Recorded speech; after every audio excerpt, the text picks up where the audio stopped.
You know how every kid has that one irrational fear about their house? Like a closet door that won't close or a window that faces the woods? Well, for me, it was always the basement stairs. And everyone told me I was just being a paranoid kid, but I'm telling you right now that what I heard coming up those stairs when I was 8 years old wasn't the house settling. And it definitely wasn't the wind, because the wind doesn't stop on the third step to listen to you breathe, and it certainly doesn't try to turn the doorknob. I need to paint a picture of this house so you understand why this night haunts me so bad. Because I grew up in this massive, drafty farmhouse just outside of Dayton, Ohio.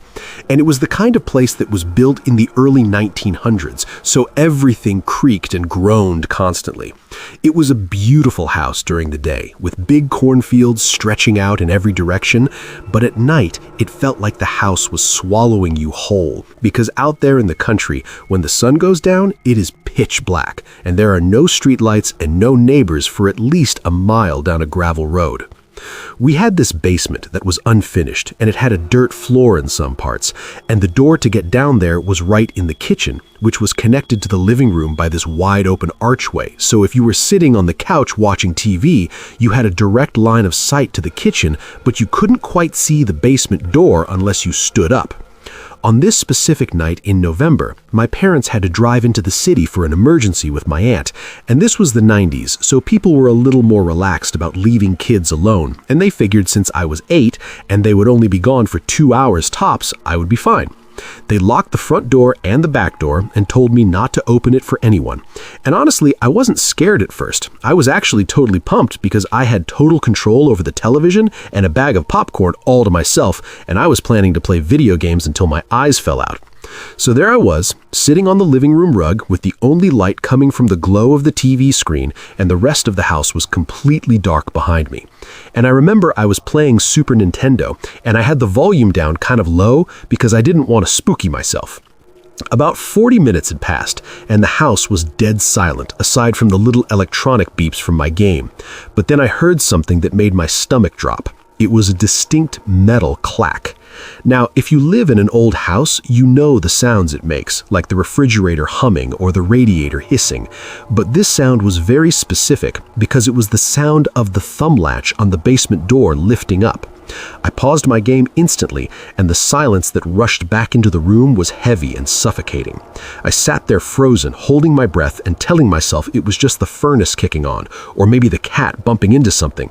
But then I looked over at the sofa and saw our tabby cat sleeping soundly, but his ears were swiveled backward facing the kitchen, which meant he heard it too.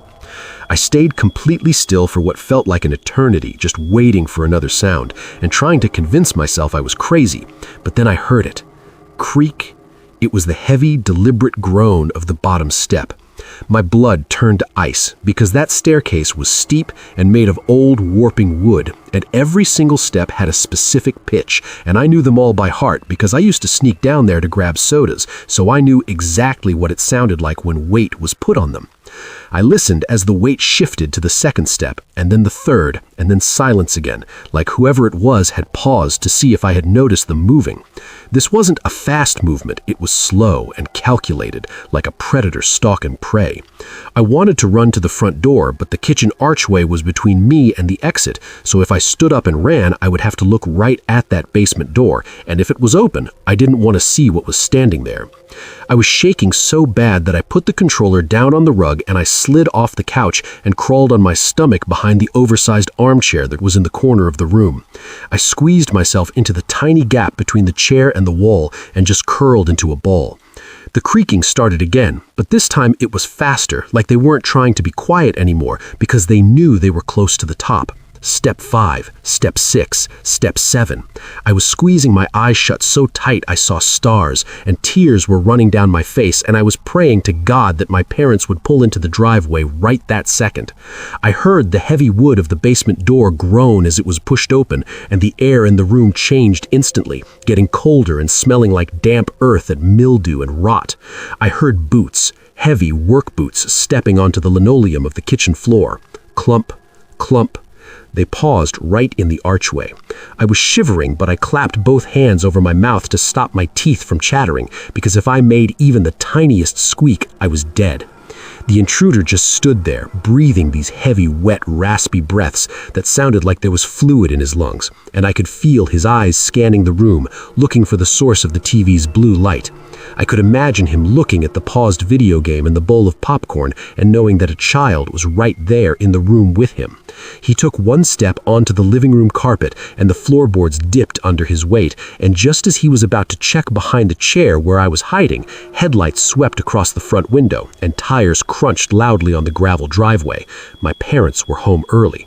The intruder stopped dead in his tracks. I heard a sharp intake of breath, and then he turned around quickly and the boots thumped back into the kitchen, followed by the sound of the back door screen slam shut, followed by running footsteps sprinting away into the cornfields. When my dad walked through the front door a few seconds later, I was screaming and crying so hard I couldn't even speak, and he grabbed his shotgun to check the perimeter, but the guy was long gone.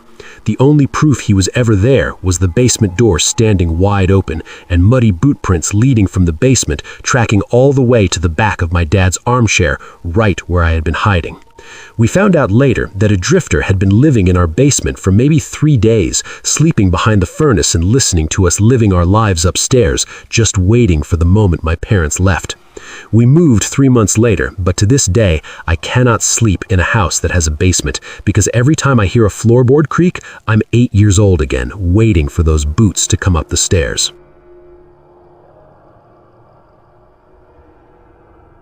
I spent my entire childhood thinking the desert was this peaceful, empty place, until the night the heat broke and the silence got so loud that I heard footsteps walking across the tile roof directly above my bedroom, and realized that the person who was supposed to be watching me had never actually walked through the front door, and I was trapped inside with something that wanted to get in.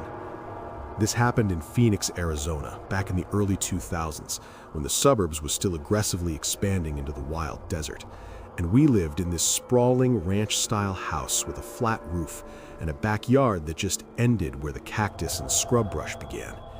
It was mid-July, which means it was monsoon season, and even at night it was still 100 degrees, so the air conditioning was always running and creating this constant white noise hum that drowned out everything outside. My parents were going to a late dinner party at a resort in Scottsdale, and they had hired a new babysitter named Sarah, who was a college student I hadn't met yet, but she was supposed to arrive at 7 o'clock, right as my parents were leaving. 7 came and went, and my dad was getting annoyed checking his watch, standing by the door in his suit. But then the landline phone rang, and my mom answered it. I watched her nod and say, "Okay, that's fine, just get here when you can." And she hung up and told me that Sarah was running late because of a flat tire, but she would be there in 20 minutes. My parents were already late for their reservations, so they decided to leave the sliding glass door in the back unlocked for her and just head out, because I was 10 years old and sensible, and 20 minutes alone wasn't a big deal.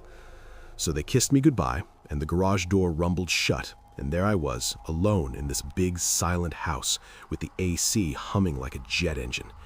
I remember feeling a little bit like an adult, having the place to myself, so I got a soda and sat down to watch cartoons. 20 minutes passed, then 30, then an hour. I looked at the clock and it was 8:15 and still no Sarah. I wasn't scared yet, just kind of bored and annoyed, but then around 8:30 the phone rang again. I picked it up, expecting it to be Sarah, apologizing profusely, or maybe my mom checking in to make sure she had arrived. "Hello?" I said. There was just silence on the other end.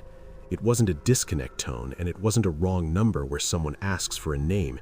It was an open-line silence, like someone was there, holding the receiver against their face and just breathing. "Hello?" I asked again, feeling a little prickle of unease on the back of my neck. Nothing. Then a soft click, and the line went dead. I stared at the phone for a second and got a weird feeling in my stomach, like I had swallowed a stone.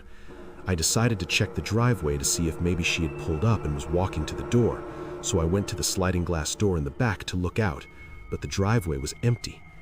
That's when I heard it, a soft scraping sound coming from the roof. Now, our roof was flat with those Spanish terracotta tiles, and if you walk on them, they make a very specific grinding noise because they are clay and they shift under weight. Someone was walking slowly from the far side of the house toward the patio overhang, directly above where I was standing. My heart started hammering against my ribs because there were no trees around our house, so the only way to get on the roof was to climb the trellis in the backyard or hoist yourself up the sidewall. I backed away from the glass door and turned off the kitchen lights so I could see outside better without the reflection. And as my eyes adjusted to the dark purple sky of the desert night, I saw a silhouette drop down from the roof overhang onto the patio concrete. It landed with a heavy thud. It wasn't a girl, it was a man. He was tall and lanky, wearing dark clothes that looked like mechanics' coveralls. He didn't knock on the door. He didn't look for a key under the mat. He stood up, brushing off his knees, and walked straight to the sliding glass door that my parents had left unlocked for the babysitter. He reached for the handle with a gloved hand. I didn't scream. I just reacted on pure instinct. I turned and sprinted into the hallway and scrambled into the laundry room, which was the only room with a lock that wasn't a bathroom privacy lock. I slammed the door and twisted the deadbolt, just as I heard the slider glide open on its tracks in the kitchen. The sound of heavy boots on the Saltillo tile echoed through the whole house. Click-clack, click-clack. He wasn't rushing. That was the scariest part. He was walking with this casual confidence like he lived there. He started whistling a low, tuneless melody that sounded like a nursery rhyme, but wrong. I huddled behind the dryer, hugging my knees to my chest and praying my parents would come home or that the neighbors would hear something, but the houses were too far apart. The footsteps moved from the kitchen to the living room and then down the hallway. I could hear him opening doors. He checked my bedroom, he checked my parents' room, then the footsteps stopped right outside the laundry room door. The whistling stopped abruptly. I held my breath until my lungs burned. The doorknob jiggled, slowly at first, just testing it, then violently rattling it back and forth. Thump! Thump! He threw his shoulder against the door, and the wood frame cracked, loud like a gunshot. I started crying silently, tears running down my face, and I knew he was going to get in. He hit the door again, and I saw the hinges buckle. But then, suddenly, the phone in the kitchen started ringing again. It was so loud and shrill in the quiet house that it startled the intruder. He stopped hitting the door. I heard him stand there for a second, breathing hard, and then he turned and walked back toward the kitchen. He must have picked up the phone because I heard him slam the receiver down onto the cradle hard enough to crack the plastic, and then I heard him curse and run out the back door. My parents came home 5 minutes later because they had a bad feeling when they couldn't get through on the landline. The police arrived and did a report, and they told us something that made my blood run cold. They traced the call log. The phone call that saved me, the ringing that scared him off, was from the real babysitter, calling from a gas station to say she was lost and couldn't find the house. That meant the first call, the silent one I answered an hour earlier, had been him. He was calling from a cell phone outside the house just to listen to my voice and make sure I was the only one home before he climbed onto the roof. There is a very specific kind of fear that hits you when you are deep in the woods and the landline rings at 2 in the morning because nobody calls that late with good news. But when I picked up the receiver that night, the voice on the other end didn't have news. He had a description of exactly what I was wearing, and he asked me if I felt safe with the doors locked.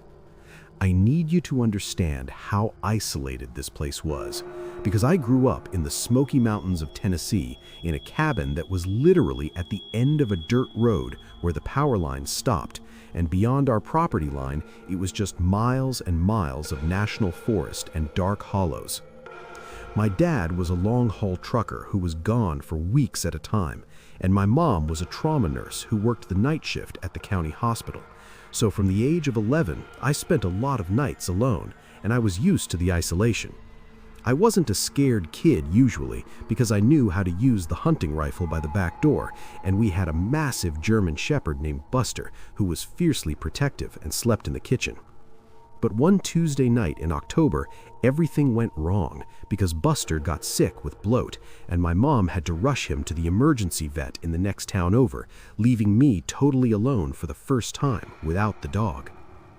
It was around midnight, and the woods outside were louder than usual, with the wind whipping through the trees and making the branches scratch against the siding of the cabin like skeleton fingers.